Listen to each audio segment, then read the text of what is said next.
On the way, you know, we talking Wellness Tuesdays. That's what it is. So I need for you to get your pen and your pad out and sit down and take a deep breath on the couch. No, he's not doing guided imagery on the air. Sit down. They might be driving, D. Take a deep breath while you drive. Okay, take a deep breath. I will give you that. And yes. we're gonna talk wellness in your mind. Have a seat on the couch. That's coming up in a hot second. You gotta keep it locked right here to your number one. It's Coast 97.3. Coast 97.3. New Megan Thee Stallion. It's called B Baby. Big Ride Home with your man Big B. That is always what's going on, and you know it's Wellness Tuesday, so we like to talk about things of the mental capacity wellness. The mental capacity Of wellness. Okay. Yes, the mental capacity of wellness. Hey, talking about it today, I know they're probably going to put me on the spot, but we're talking about, what we're talking about? She's in the building, the licensed professional therapist. He can't let it Franshawn Fresh. Yo. Yeah. So, what happened? Nothing. You feel like you're about to say something? No. What was the question today? Okay, so today I was in therapy with a client. I was the therapist, not the client. I was the therapist, and my client was talking to me about emotions, and she was like, either you hate me or not, right? That's what she said. Either you hate me or not. And what she was talking about was her relationship with her sister and some struggles they were going through. And I asked her a bunch of questions, and what it came to was, is she has been basically taught that expressing emotions is a bad thing, and specifically crying is a bad thing. So the question I have for everybody listening, and you know, just everybody, for you, for me, all of us, is where did we learn that it's not okay to cry? Because we must have learned it somewhere. So I'm just trying to, you know, get some information about where people learn that it's not okay to cry. Because us feeling like it's not okay to have emotion and to show emotion later down the line runs into a lot of mental health issues. This was only my second session with this client. We did a lot of work together. So the crying. Shout out to my client. So the crying. Yes. Where did we learn?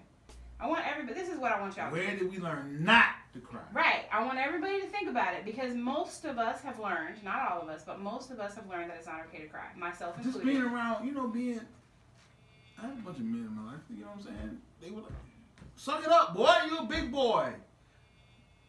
Don't cry. Okay. And so I sucked it up. So that translated in your mind, I'm not trying to put words in your mouth, but that translated in your mind that in order to be a man, you don't cry. Correct? Or not? To some degree. To some Yes. degree. To some degree. Okay. So my client and myself are both females, and we both were given the message that it's not okay to cry either. I think some people think it's a sign of weakness. Mm. I think that's what it is. In my adult life,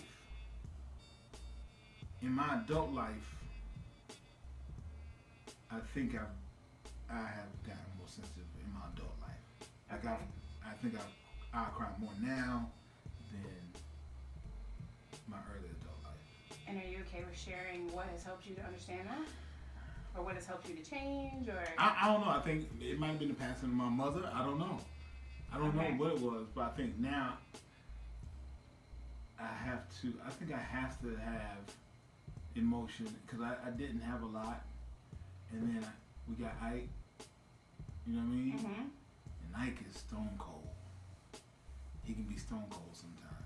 Okay. And I know that's where he got it from. Suck it up and stop crying. You know what I mean? So do you say that to him? No. Okay. No. So you're trying to I stop that cycle. I've cried in front of him, so, you know what I mean? And it shocked him. And I wasn't trying to. It just happened. I was very proud of something. And he made me very proud. You know what I mean? So, yeah, you make a good point, B. Is that crying is not always sad, and it's not always bad. It wasn't, but I have to do more of that. I think I have to do more of that. Okay. You know what I mean? I have to do more of that. I've been told I need to do more of that, especially with him. Right. Because he could be stone, like I said, he could be stone cold. And he just look at you like, there's nothing wrong with me. Right. But he'll be upset though. Right. He will be upset. You know, so. But I think, you know, when you're young, people tell you, boy, you a big boy, stop crying. You know, when you're little. Right. Little. Like 4 or 5, you're a big boy, you don't need to do all that crying. And then you get older, you don't cry. Took that up. I actually heard a family member say to my nephew, boys don't cry. Why are you crying? Stop crying. Yeah. And then for my client and for myself, oftentimes the message was, what are you crying for? And if you notice, the tone of my voice changed. Like, what are you crying for? So that immediately, especially when you're young, dismisses it like you don't have anything to cry about. Why are you crying? Yeah. So I think as I've gotten older now, like it just comes. Like I can't, whatever. Feel how you feel about me. If I'm upset, it might come. If I'm proud of something, a moment, that it might come then too. Right. You know what I mean? So I almost cried today. I should have cried. I need to cry today. Yeah, I almost cried today from North Brunswick. Gave me a special it's gift. right here. I'm looking at it. I know y'all can't see, but it's dope. Yeah, so so the question is, when's the first time someone told you not to cry? The question, where did you learn? Because you may not remember the first time someone told you not to cry. And when's the first time? Can I ask this one? When's the first time you thought it was okay? Yes. It's okay to cry. Yes. Woo! Hit us up 910-763-0973. You know it's Wellness Tuesdays, man. Every Tuesday she's in the building fresh. At Big B, let's go. We talking Wellness Tuesdays, and inside of that, when was the first time someone told you it was not okay to cry? Do not cry. Right. That's big. Shout out to my frat brother, and we talk online, through text, and he was like, "Yo, I think my dad told me not to cry." You know what I mean? I think somebody, when it's boys, it's somebody father figures. You know what I mean? Your father. But my point is, it happens for women uncle. too. Huh? It happens for women too. I think so too. I mean, my client, the original reason that we have this topic is the client that was talking to me is a female, and the person that taught her not to cry was her mom. By saying things like, what are you crying for? Why are you crying? And stop that crying. Yep. And for me... I'm going to give you something to cry for. Oh, yeah, I got that one. Yes, I got that one. That'll make you stop crying. B. That'll make you stop crying. How long we been on the air? I'm going to let you answer that. You want me to answer it? I'm going to let you. What you want to do? I don't know. I don't know. You really don't know the answer? To what? That's bad? I guess it is bad because it'll make you stop crying. Right. And why is it bad not to cry? Tell me. Uh-oh. I'm about to get a scientific situation. We're not going to go, well, we can. Why is it bad You want me to be scientific? Why is it bad not to cry? Okay, here's the deal. And my second client that I had the same conversation with actually taught me this in terms of he brought it to my attention, something I already know. I asked him the same thing. I said, what's wrong with crying? And he said, well, now that I'm an adult and I know better, I actually know there is nothing wrong with crying.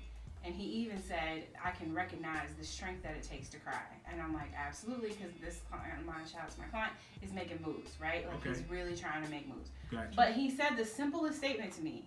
He said, why wouldn't you cry if something hurts? It's natural. And I was like, exactly. So that's why it's not okay to say, stop crying or don't cry. I'm going to give you something to cry about. Because what happens is that when you're hurt, either physically or emotionally, and your body is made, we're designed to cry, to express emotion. We're emotional beings. So if we suppress that and don't allow ourselves to express emotion, whether it be a happy cry or a sad cry or anger or happiness or all of the various different emotions that we can experience as humans, if we don't allow ourselves to do that while it's happening, it ends up manifesting in our body. This is where the science comes in. And then oftentimes, most of the time, becomes a health problem later. Because we're suppressing those emotions and not allowing ourselves to express them, so we can't move through them. Yeah. We try to get over them by putting them in some sort of box, and it usually comes somewhere in our body. And so, like, sometimes you might be upset about something, you crying for that, and crying for something that you suppressed as well. Yes, that happens. Which makes people like, yo, this is way overboard. You shouldn't be down about this. So therapists call that exaggerated response. You're upset about this, and this, because you suppressed everything else, and then one thing triggered it. Yes. And now you really having a problem. Right.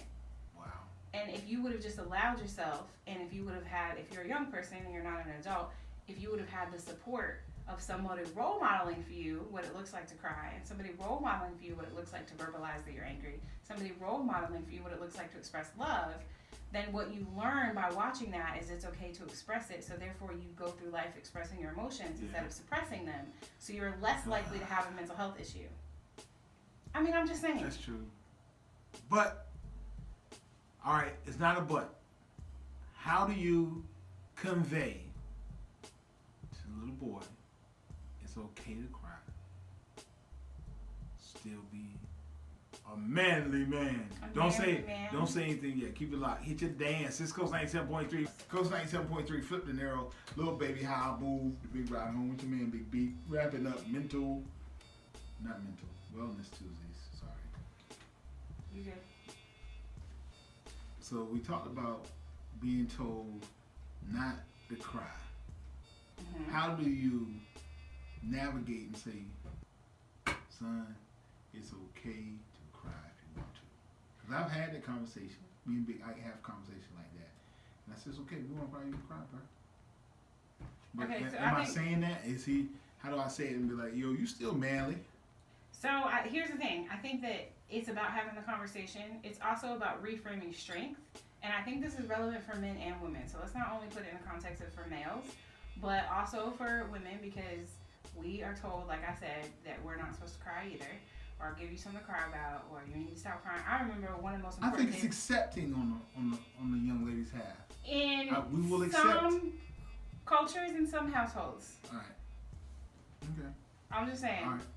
In my household and my client's household, it was not acceptable. Got you.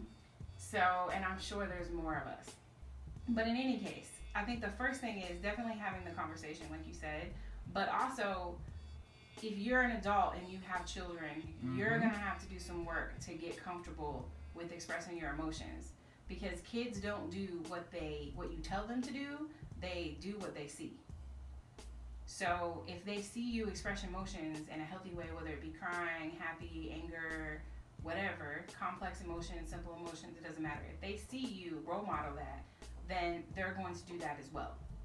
And it's important that your message to them is boys don't cry or don't cry or things like that. Instead, it's better to say it's okay to cry. I understand that you're upset. I'm here for you. And kind of leave it at that. Like, let them express that emotion instead of trying to regulate their emotions. Instead of saying, suck it up. Right. Our little boys get that all day. Yeah. And they definitely don't need it from the people that are most important to them, which is their primary caregivers, whether it be aunts, uncles, parents, grandparents, whoever it is that's raising them. They need, our children, all children, but especially our men, need a place where they can be vulnerable. They need a place where it's okay to express emotion. Right.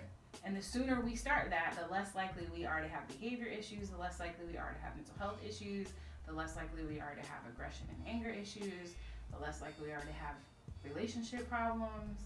Like all of this. As they get older. Yeah. Right. Because when we suppress those emotions and then you try to go into the workplace, you don't know how to express. I had a problem like that. What's wrong? Nothing. With that face. Y'all can't see the face. But he's making the face like his eyes are saying something's wrong, but the rest of his face is saying there isn't anything wrong. Nothing. Right. And then they go and they go and they go and they go and then it goes boom. Yes. And you can't hold it anymore. Right. Ah. How do we talk to you if we get to it? We don't want to get to that point where we can't control it anymore.